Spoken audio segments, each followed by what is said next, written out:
तो आप लोगों को मालूम होगा कि आपका जो यूपी का प्री होता है उसमें लॉ सब्जेक्ट जो आपका है, इसमें ये जो लॉ सब्जेक्ट के क्वेश्चंस 150 क्वेश्चंस हैं और 300 मार्क्स आपको अलॉट होने हैं यहाँ पर, ठीक है ना।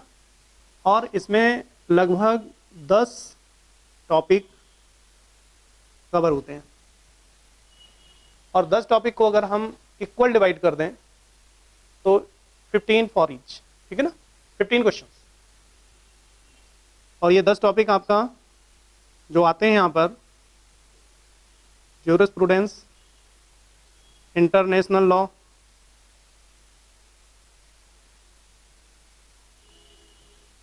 International current affair, international legal current affair, current, इसके बाद कॉन्स्टिट्यूशन, फिर evidence, CrPC, CPC, contract, PPA, हो गए 10। अच्छा, आईपीसी, अब हो गए। ये टॉपिक आपसे पूछे जा रहे हैं और हमेशा ध्यान रखिएगा ये जो 3 टॉपिक हैं इस पोर्शन से आपसे लगभग 15, 30 और 40 क्वेश्चन, ये टॉपिक ऐसा है जो आपको 40 से 45 क्वेश्चन देगा, ठीक है ना। 40 से 45 क्वेश्चन में जब आपकी प्रैक्टिस अच्छी होती है तो यहाँ पर आप लगभग 12 क्वेश्चन, 15 क्वेश्चन पूछे जाते हैं। आप 12 क्वेश्चन का रेशियो लेकर चलते हैं कि 12 हमारे सही होंगे और 3 को मानकर चलते हो कि मुझे छोड़ना है, ठीक है ना। ये स्ट्रेटजी होनी ही चाहिए आपके पास। उसका कारण क्या है, 3 क्वेश्चन पकड़ने के लिए आपको कम से कम जितनी आप मेहनत करेंगे, यहाँ पर जितना कार्य करेंगे, जितना मैं आपको बताऊंगा उससे 5 गुना और पढ़ना पड़ेगा, तब आप वो 3 क्वेश्चन कवर कर सकते हैं। और हो सकता है ना भी कर पाए, ठीक है ना। तो अगर वो हम 5 गुना मेहनत करें और वो चीजें कवर हो जाएं, श्योर हो कि कवर हो जाएगा, तो ठीक है, फिर हम मेहनत कर सकते हैं, ठीक है। और अगर हमें ये लगता है कि वो चीज फिर भी संभावना है, तो जब हमारे क्वेश्चन पूरे नहीं हो सकते तो हमारी स्ट्रेटजी में है कि 3 क्वेश्चन हम नहीं करेंगे, ये क्वेश्चन हम करेंगे नहीं। तो हमारा टारगेट क्या होगा, 12 question, 11 to 12 question. Then after जब इंटरनेशनल लॉ में आएंगे वहां पर भी कमोबेश स्थिति यही क्रिएट होने वाली है। तो यहां पर भी आपको टारगेट लेकर चलना है कि हमें 12 क्वेश्चन करने हैं, 3 क्वेश्चन नहीं करने। और जब इंटरनेशनल लीगल करंट अफेयर आएगा 10 क्वेश्चन पूछे जाएंगे, यहां पर आप 5 क्वेश्चन ही कर पाएंगे, अगर 15 पूछे जाएंगे तो 7 कर पाएंगे, यानी कि 50% ही कर पाएंगे और 50% नहीं कर पाएंगे, ठीक है ना। तो मैं ये मानकर चलता हूं कि 6 क्वेश्चन आपको यहां पर भी छोड़ने, ठीक है ना, 7 क्वेश्चन करने। अब जो लॉस यहां हो गया है 12 क्वेश्चन का, इस लॉस की रिकवरी भी होनी है और अभी आगे और क्वेश्चन छूटने हैं, गलत होने। अब ये कॉन्स्टिट्यूशन का विषय आता है, यहां पर 15 क्वेश्चन होते हैं, 15 में 1 या 2 नए केस लॉ आ सकते हैं, वो आपको नहीं मालूम हो सकते हैं, ठीक है ना। तो यहां पर आपको 12 to 13 क्वेश्चन का रेशियो लेकर चलना है, तो 3 क्वेश्चन का नुकसान आपको यहां पर भी होगा, ठीक है ना। एविडेंस आते हैं, एविडेंस से अब आप अपने नुकसान की भरपाई करेंगे। एविडेंस में अगर आपका काम अगर अच्छा कर लेते हैं तो आप यहां पर 14 to 15 क्वेश्चंस करेंगे। 15 क्वेश्चन होते हैं, 15 ही करेंगे या तो 14 करेंगे, ज्यादा से ज्यादा एक क्वेश्चन हमारा यहां पर माइनस होगा। सीआरपीसी में जब आते हैं तो सीआरपीसी में भी आपको 13 to 14 क्वेश्चंस करने होते हैं, एक क्वेश्चन यहां पर हमें लेकर चलना होता है कि हम नहीं कर पाएंगे। सीपीसी में आप जब पहुंचते हैं तो यहाँ पर भी 13:14 का आपको रेशियो लेकर चलना होता है और एक क्वेश्चन को छोड़कर चलना होता है कि हम नहीं कर पाएंगे। कॉन्ट्रैक्ट में जब आप आते हैं कोशिश करिए 14-15 क्वेश्चंस करने की। इसके बाद टीपीए में आते हैं तो आपके 14-15 क्वेश्चंस होने चाहिए। आईपीसी में आते हैं तो आप फिर से 13-14 क्वेश्चंस की स्थिति में होंगे। एक क्वेश्चन यहाँ पर भी आप लेकर चलेंगे कि नहीं हो रहा है मेरा। इस प्रकार से 1-1 1-1-1 3-3 6-6 18 और 6 टोटल 18 क्वेश्चंस ऐसे होंगे जो कि आप अपने टारगेट में लेकर चलें कि मुझे छोड़ने हैं। ठीक है ना। अब मैंने 2 क्वेश्चन यहां पर भी ऐसे आपको दिए हैं, वो भी छोड़ने हैं, यानी कि हम मानकर चलते हैं कि 20 क्वेश्चंस आपकी ग्रिप में नहीं है। अब कितना बचा? 130 क्वेश्चन आपके ग्रुप में हैं, उस पर आप प्रैक्टिस करिए जबरदस्त। और इस 130 क्वेश्चन में अगर मैं ये मानकर चलता हूं कि अगर आपकी अच्छी प्रैक्टिस है और आपने सॉल्व किया तो 5 क्वेश्चन आयोग गलत कर देगा। 5 क्वेश्चन आपके आंसर और आयोग के आंसर टैली नहीं करेंगे। ठीक है ना। और जब क्वेश्चन आपको ज्यादा आता है तो 3 क्वेश्चन आप और गलत करेंगे, इसलिए कि हमने ये नहीं पढ़ा, ओहो हमने ये पढ़ लिया, मैंने इसको बहुत हल्के में पढ़ लिया, अच्छा इसका मतलब ये था, ये सारी बातें आएंगी। तो 3 क्वेश्चन और 2 क्वेश्चन और भूले भटके जोड़ लीजिए। इस प्रकार से आपका 10 क्वेश्चन और हमने यहां पर दे दिए। लेकिन ये 10 क्वेश्चन वो हैं जो आपकी मार्किंग को 10 नहीं और कम करेंगे। ठीक है, 0.25 ईच। तो आपकी जो मार्किंग कम हो रही है वो कितनी हो रही है? 2.25 10 क्वेश्चंस में।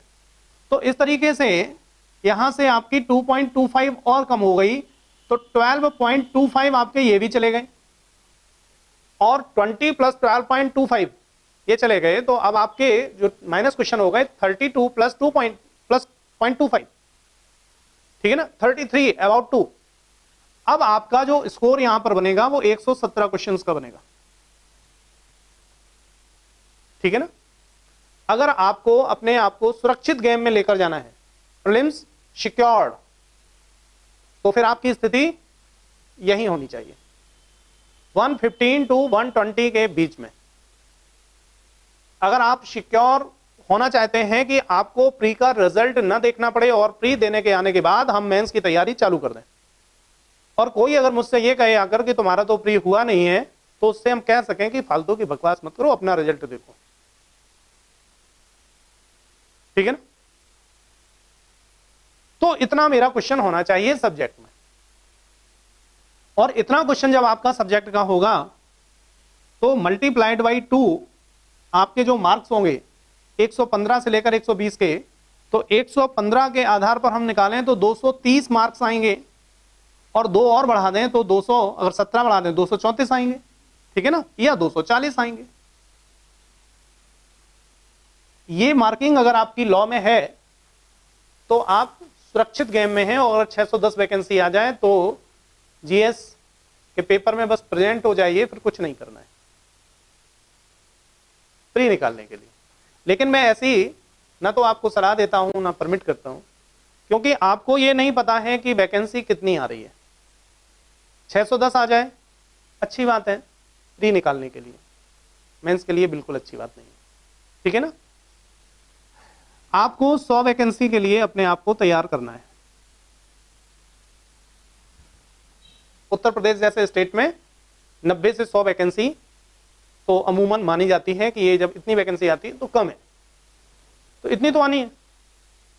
इस वैकेंसी के लिए अपने आप को तैयार करिए, और इस वैकेंसी पर प्रीलिम्स क्वालिफाई करने के लिए आपको 295 से 310 नंबर के बीच में स्कोर करना है।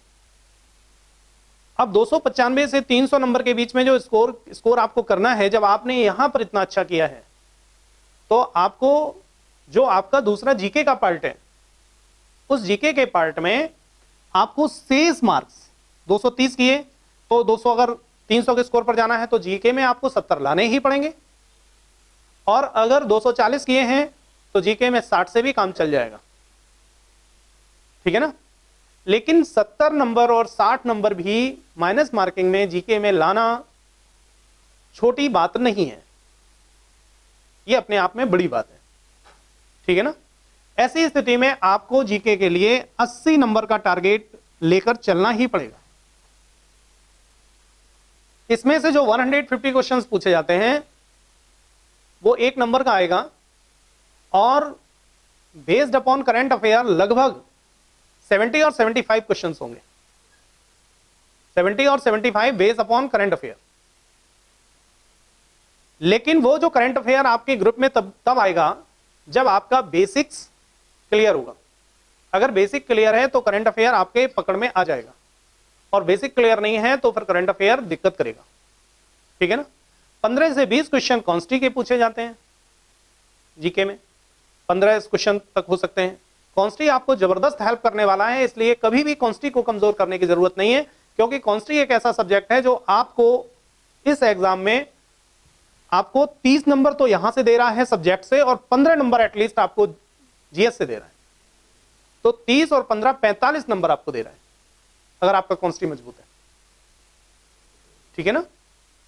तो उसको मजबूत करने की जरूरत पड़ेगी। अगर आपका कॉन्स्टी मजबूत है और करंट अफेयर भी आपका ठीक है, तो ये उम्मीद की जाती है कि आप आसानी से 60 और 70 नंबर का टारगेट ले लेते हैं। और अगर आपके अदर्स बेसिक्स भी तैयार हैं तो ये उम्मीद की जाती है कि आप 80 प्लस पहुंच जाते हैं, ठीक है ना। तो आपको बेसिक्स पर भी ध्यान देना है और करंट अफेयर पर भी ध्यान देना है, ठीक है ना। आप प्रयास करिए, जो मैं आपके साथ जो वर्क कर रहा हूं उसके साथ आप प्रयास करिए, डे टू डे आपका स्कोर बढ़ेगा। और अगर आप प्रयास करेंगे तो मैं भी आपके साथ पूरा प्रयास करूंगा कि आपका स्कोर बढ़े हर हालत में, हर स्थान पर।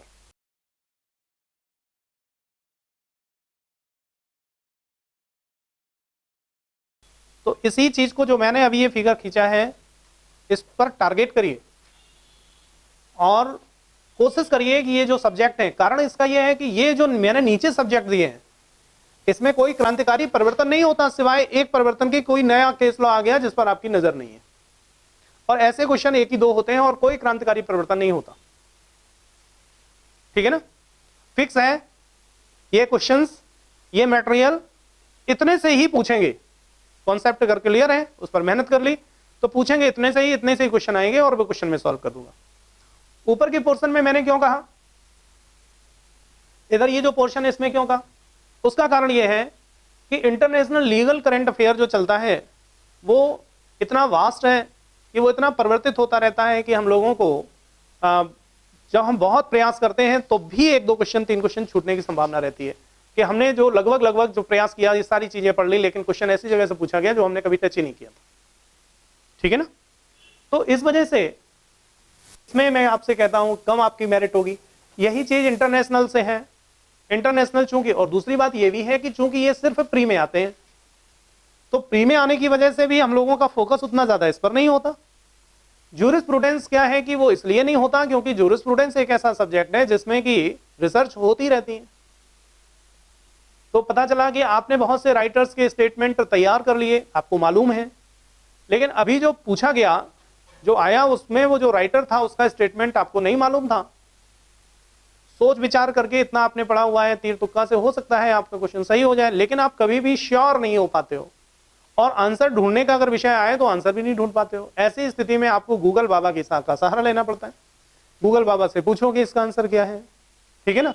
वो जो बता देते हैं वही आंसर हम लोग मानकर बैठ जाते हैं, ठीक है ना। हो सकता है आंसर कुछ और हो। तो इसलिए ये 3 सब्जेक्ट मैंने आपको बताए जो आपको करने हैं, लेकिन जितना मैंने बताया उतना, और जितना मैंने टारगेट दिया है, अगर आप क्लास में अपियर हैं तो ये कंप्लीट क्लास अपियर हैं और प्रैक्टिस कर रहे हैं, जो मैं क्वेश्चंस आपको देता हूं उसको प्रैक्टिस कर रहे हैं, तो ये टारगेट आपके हाथ में है, आप इसे आराम से ले लेंगे। और जो इंटरवल्स में आया करते हैं वो इस टारगेट को, भले ही क्लास ज्वाइन कर रहे हैं और इंटरवल में आते हैं और काम नहीं करते हैं, तो इस टारगेट को कभी भी छू नहीं पाएंगे, ठीक है ना। ये भी मैं कह रहा हूं। और अगर आप काम थोड़ा कर रहे हो, थोड़ी प्रैक्टिस कर रहे हो और रेगुलर क्लास अटेंड कर रहे हो, क्लास नहीं छोड़ रहे हो, तो ये टारगेट आपके लिए इजी होगा, बिल्कुल टफ नहीं है, ठीक है ना, बिल्कुल टफ नहीं है, ये बात मानकर चले, तो टू इजी है। और सिर्फ इसके लिए आपको थोड़ी प्रैक्टिस, थोड़ी रिवीजन, ठीक है ना, और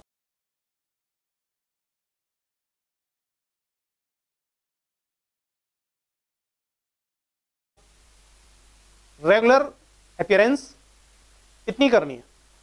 और इसके बाद आप देखिए कि जैसे जैसे टॉपिक आगे बढ़ता रहेगा आपके अंदर आत्मविश्वास आता रहेगा, और 1 साल 1.5 साल की यात्रा के बाद आप कहेंगे कि किसी भी स्टेट का प्री मुझे दे दो, मैं देकर आऊंगा और मेरा निकल जाएगा, ठीक है ना। तो आपको प्रयास यही करना है कि आप इस स्टेज पर रहें कि किसी भी स्टेट का प्री देने जाएं और आपका आत्मविश्वास हो कि मेरा निकल जाएगा। ये ना सोचें कि इस स्टेट का प्री है, इसमें इतनी जनरल सीट है, इतनी ओबीसी है, इतनी वहाँ के लिए लोगों के लिए आरक्षित है, इतनी यहाँ के लोगों के लिए आरक्षित है, तो मेरा सिलेक्शन होगा कि नहीं होगा, मेरा तो होगा ही नहीं क्योंकि मैं अदर स्टेट से आता हूँ, अदर स्टेट का कैंडिडेट जनरल कैंडिडेट ट्रीट किया जाएगा, जनरल कैंडिडेट की मेरिट इतनी होगी, इतनी कम सीट है, मेरिट इतनी ऊपर जाएगी, हम इतना कर पाएंगे कि नहीं कर पाएंगे। आप इतने गणित फॉर्म फिल करने से पहले लगाते हो, ठीक है ना, इतने गणित आपको लगाने की जरूरत नहीं है, आपको सिर्फ फॉर्म फिल करने की जरूरत है, ठीक। बहुत सी ऐसी वैकेंसी आती हैं जो कि 3 या 4 वैकेंसी आती हैं जिस पर आप कभी नजर नहीं डालते हो, मैक्सिमम लोग नजर नहीं डालते हैं, पीसीएसजे नहीं, इन स्पाइट ऑफ पीसीएसजे, ठीक है ना। जैसे लॉ ऑफिसर, इस सब की जो पोस्ट आती है, पीएसयूज में लॉ ऑफिसर्स की आते हैं, तो 2-3 पोस्ट आई, आपने उस पर नजर नहीं डाली, और अगर नजर पड़ गई तो आपने साइड से कर दिया, 3 पोस्ट में मैं तो कहां सेलेक्ट हो पाऊंगा। तो कहने का मतलब ये हुआ वहीं पर बहुत ही नॉर्मल लोग सेलेक्ट होकर पहुंच जाते हैं और जीवन बदल जाता है, ठीक है, जिसको आप इग्नोर करते हैं, ठीक है ना। और इग्नोर आपने क्यों किया है? क्योंकि इग्नोरेंस आपके स्वभाव में है। जैसे आप पेपर को इग्नोरेंस करते हो, ठीक है ना, जैसे आप कहते हो, अभी आप लोगों में से कई लोगों ने कहा चलते हुए पेपर सॉल्व कर लिया, जल्दी में कर लिया, ठीक है ना। तो ये आपकी आदत है लोगों को चीजों को इग्नोर करने की, ठीक है ना। और हमारी असफलता, ठीक है ना, हमारी असफलता जो 90% जो रोल अदा करता है वही हमारी ये आदतें, जो हमारी इग्नोरेंस की आदतें हैं, ये आदतें हमें असफल कर बनाती हैं, ठीक है ना। तो इस प्रवृत्ति को छोड़कर आगे बढ़िए। ये सभी आंसर बिल्कुल ठीक नहीं है। जहां भी आप इग्नोर करते हैं, जहां भी आप लैग करते हैं, तो अपने आप को क्षमा करने की जरूरत नहीं, अपने आप को 5 थप्पड़ मारने की जरूरत है। क्षमा कदापि मत करिए, लेकिन हम क्या करते हैं? क्षमा करते हैं, ठीक है ना। चल रहे थे, जल्दी में हो गया, हम तो बहुत काबिल हैं, हमारे जैसा काबिल दुनिया में पैदा नहीं हुआ। अगर बैठे होते तो हमने जो तीर उछाला होता तो पूरा आसमान फट गया होता, इतना तगड़ा सुराग होता जिसकी कोई सीमा नहीं, लेकिन ऐसा नहीं हुआ क्योंकि हम चल रहे थे, टाइम नहीं था। और बस इतनी बात कहकर अपनी क्या करी आपने? पीठ ठोक ली। थप्पड़ मारने की जरूरत थी अपने आप को, आपको, ठीक है ना, लेकिन वो आपने नहीं किया, बल्कि उल्टा उसका क्या किया? उल्टा अपनी पीठ ठोकी है। तो अगर पीठ ठोकी है तो उसका खामियाजा आपको भुगतना पड़ेगा, ठीक है ना। तो ये बातों बातों में ये फिगर दिया, कभी शायद रेयरेस्ट रेयर केस में ये बातें हम लोग बता पाते हैं, हम आप लोगों को बता पाते हैं। टारगेट आपको इसी फिगर पर करना है। जीके जीएस में 80+ का टारगेट लेकर चलिए, 80+ टारगेट लेकर चलोगे तब 75 रखोगे, ठीक है ना। और मैं 80+ क्यों टारगेट दे रहा हूं आपको? क्योंकि आप यही कर पाएंगे, जब प्रैक्टिस करेंगे तो यही टारगेट ले ही पाएंगे। अच्छे लोग जिसकी अच्छी जीएस है, जो बिल्कुल 24 आवर जो जीएस ही पढ़ेंगे, जिनका करंट अफेयर बहुत मजबूत है, ठीक है ना, बहुत मजबूत है, वो पेपर को ज्यादा से ज्यादा 105 और 110 क्वेश्चन कर सकते हैं। जीएस का पेपर 105 किसका? जिसका करंट अफेयर उंगलियों पर है और जिसका बेसिक्स बहुत अच्छे हैं, वो लोग इतना कर सकते हैं, इससे ज्यादा नहीं कर सकते। लेकिन जिसके इतने ज्यादा करंट अफेयर, जो 24 आवर करंट अफेयर में लगा रहता है, उसका करंट अफेयर में दिमाग लगता है, करंट अफेयर देखा नहीं कि उसके तुरंत दिमाग काम करने लगता है। तो दिमाग की एक स्थिति बन जाती है कि उस जगह ज्यादा काम करता है जहां पर उसको थोड़ा सा इजी फील होता है, जहां पर चीजें ज्यादा समझ में आती हैं। और जहां पर उसको चीजें समझ में नहीं आती, वहां पर देखते ही उसके सर में दर्द होने लगता है, दिमाग में दर्द होने लगता है, वो पहले और होने लगता है, बैठ जाता है वहीं।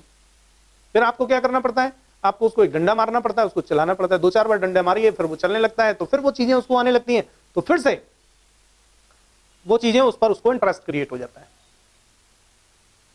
राइट? तो ऐसी स्थिति में जब आपको करंट अफेयर बहुत अच्छा लगता है, वो पढ़ रहे हैं आप बहुत ज्यादा, बहुत अच्छा आपका तैयार है, बहुत बढ़िया आपके ग्रिप है उस पर, तो ऐसी स्थिति में आपकी जो सब्जेक्टिव स्थिति है वो कमजोर होगी। और जब वो कमजोर हो गई तो मेरिट में कहां पहुंचेंगे? डाउन।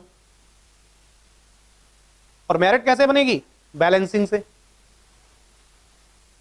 ठीक है ना? तो मेरिट बैलेंस से बनेगी। तो छोड़ना मुझे ये भी नहीं है और छोड़ना वो भी नहीं है, दोनों में इक्वल इंटरेस्ट क्रिएट करके चलना है। ठीक है ना? तो और इक्वल इंटरेस्ट क्रिएट करें और देखें कि स्कोरिंग कहां ज्यादा है और कहां कम है। जहां स्कोरिंग ज्यादा है वहां थोड़ा सा प्लस करिए, स्कोर करने का प्रयास करिए, और जहां स्कोरिंग कम है वहां पर चलते रहिए। ठीक है ना? तो इस तरीके से जब आप चलेंगे तब आप सफलता के निकट पहुंचेंगे, अदरवाइज सफलता बहुत दूरस्थ होगी।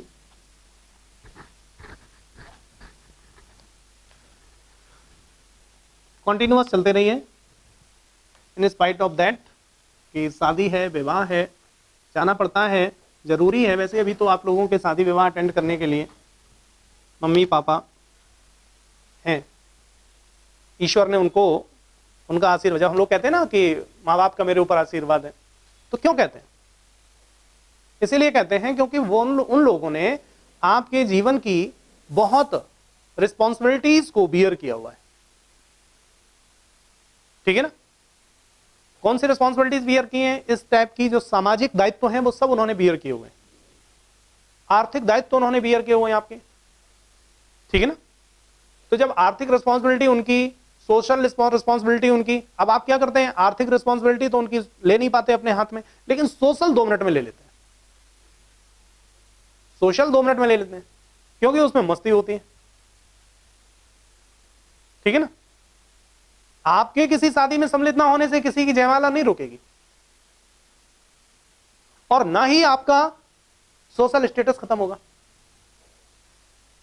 क्योंकि मां बाप का सोशल स्टेटस आपके साथ चलता नहीं है, आपको अपना सोशल स्टेटस खुद बनाना पड़ता है। हमारे पेरेंट्स का जो सोशल स्टेटस है, उस सोशल स्टेटस में अगर हम खड़े हो जाएंगे, अच्छा आप उनके लड़के हैं, ओहो, यानी कि पहचान किससे है मेरी? हमेशा यही पहचान रहेगी, पीढ़ी बदल जाएगी। ठीक है ना? जब तक उनकी पीढ़ी में रहेंगे तब तक ये पहचान रहेगी, फिर पीढ़ी बदल जाएगी, तो जब पीढ़ी बदलेगी तो मुझे अपनी पहचान बनानी पड़ेगी। तो अपनी पहचान जब बनानी पड़ेगी तो अपनी पीढ़ी में बनाएंगे ना। ठीक है ना? और जो समय मिला हुआ है उस समय में अगर हमने धमाका कर दिया तो हमारी पहचान भी बन जाएगी और हमारे बिना जयमाल भी नहीं पड़ेगी। ठीक है ना? प्रयास करिए, प्रयास करिए कि किसी की मैरिज में अगर आप सम्मिलित हों तो आपका स्टेटस कुछ ऐसा हो, जब आप पहुंच जाएं तो आपकी स्थिति उस मैरिज में सूर्य जैसी हो, जिसके चारों ओर ग्रह उपग्रह चक्कर लगाते हैं। तो आप जब किसी मैरिज सेरेमनी में पहुंचे तो आप के पास जो ग्रह उपग्रह हैं वो खिंचे चले आए और आपके चक्कर लगाना शुरू कर दें। ऐसा स्टेटस आपका हो तो इसके लिए धमाका करना पड़ेगा। ठीक है ना?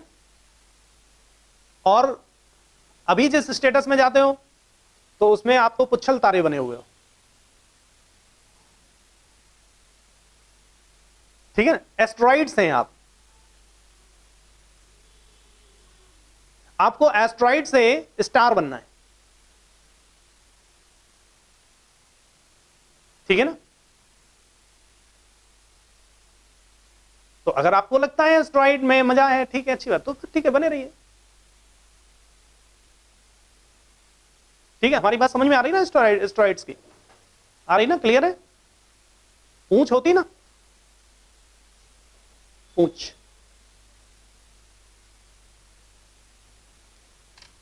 तो चलिए